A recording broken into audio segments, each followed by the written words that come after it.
தேதியிலிருந்து நிச்சயமாக கட்டுப்பாட்டிற்குள் கொண்டு வரக்கூடிய ஒரு விடயத்தை அரசாங்கம் கொண்டு வரவில்லை என்பது அரசாங்கத்தின் மீதே நாங்கள் பொறுப்பு கூறலை நாங்கள் கேட்டுக்கொண்டிருக்கின்றோம். எனவே இதற்கு யார் பதில் கூற வேண்டும்? 6ஆம் தேதி இந்த அளவுக்கு வன்முறை வெடித்த பின்பும் மனித உரிமைகள் ஆணைக்குழுவை கூட அரசாங்கம் உள்நுழைய விடவில்லை.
உரிமைகளுக்கான இயக்கத்தின் சார்பிலே இன்று இந்த போராட்டம் நடைபெற்றுக் கொண்டிருக்கின்றது. உங்களுக்கு அனைவருமே தெரியும், இந்த மாதம் ஜூலை மாதம் 5ஆம் தேதி நிகாம்போ நீர்கொழும்பு சிறைச்சாலையிலே ஒரு கலவரம் முதலில் வெடித்த பொழுது யாருமே அரசை பொறுப்பு கூறவில்லை. காரணம், சிறைச்சாலைகளில் அதிகமான கைதிகள் வைத்திருக்கக்கூடியதை விட அதிகமான கைதிகள் சிறைச்சாலையில் இருப்பது இந்த அரசாங்கத்தின் பிரச்சனை மாத்திரமில்லை, ஆண்டாண்டு காலமாக இருந்து வந்த பிரச்சனை. இது பல வருடங்களாக இருந்த பிரச்சனை. 5ஆம் தேதி ஒருவருமே அரசை முதலில் பொறுப்பு கூற கேட்கவில்லை. ஆனால் நாங்கள் என்ன யோசித்தோமானால், 5ஆம் தேதி இவ்வாறான ஒரு கலவரம் வெடித்த பின்பு அரசாங்கம் இதில் தலையிட்டு இந்த கலவரத்தை கட்டுப்பாட்டிற்குள் கொண்டு வரும் என்று சொல்லி நாங்கள் யோசித்தோம். ஆனால் இது நடைபெறவில்லை.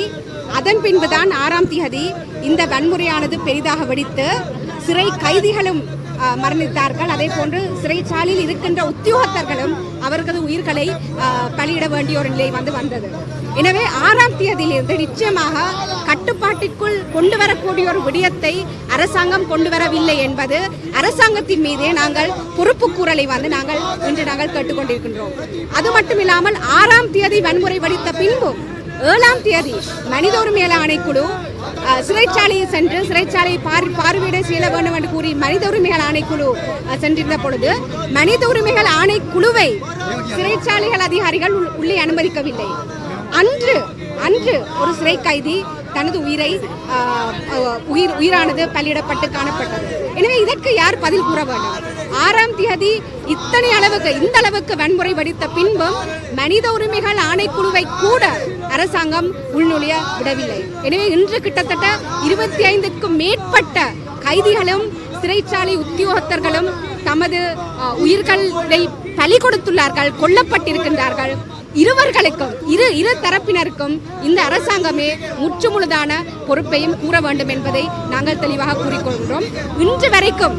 இன்று வரைக்கும் சிறைச்சாலையில் கொல்லப்பட்ட சிறை கைதிகளின் பட்டியலை அவர்களது உறவினர்கள் கொடுக்கவில்லை. அவர்களும் இந்த ஆர்ப்பாட்டத்திலே வந்து நிற்கின்றார்கள். தமது உறவினர்களுக்கு என்ன நடந்தது என்று கூறி இந்த கைதிகளின் உறவுகளுக்கு வந்து இன்று வரைக்கும் தெரியாது. எமது நாட்டிலே காணாமல் ஆக்கப்பட்ட மக்கள் இன்று வரைக்கும் பல தசாப்தங்களாக தமது உறவுகளை தேடிக்கொண்டிருக்கின்ற ஒரு நாட்டிலே ஒரு சிறைச்சாலையிலே இவ்வாறான உறவுகள் மரணிக்கப்பட்டிருக்கும் வேளையிலே அவர்களது பட்டியலையும் பெயரையும் இன்னும் அரசாங்கம் கொடுக்கவில்லை. அதற்கு யார் பதில் கூறுவது?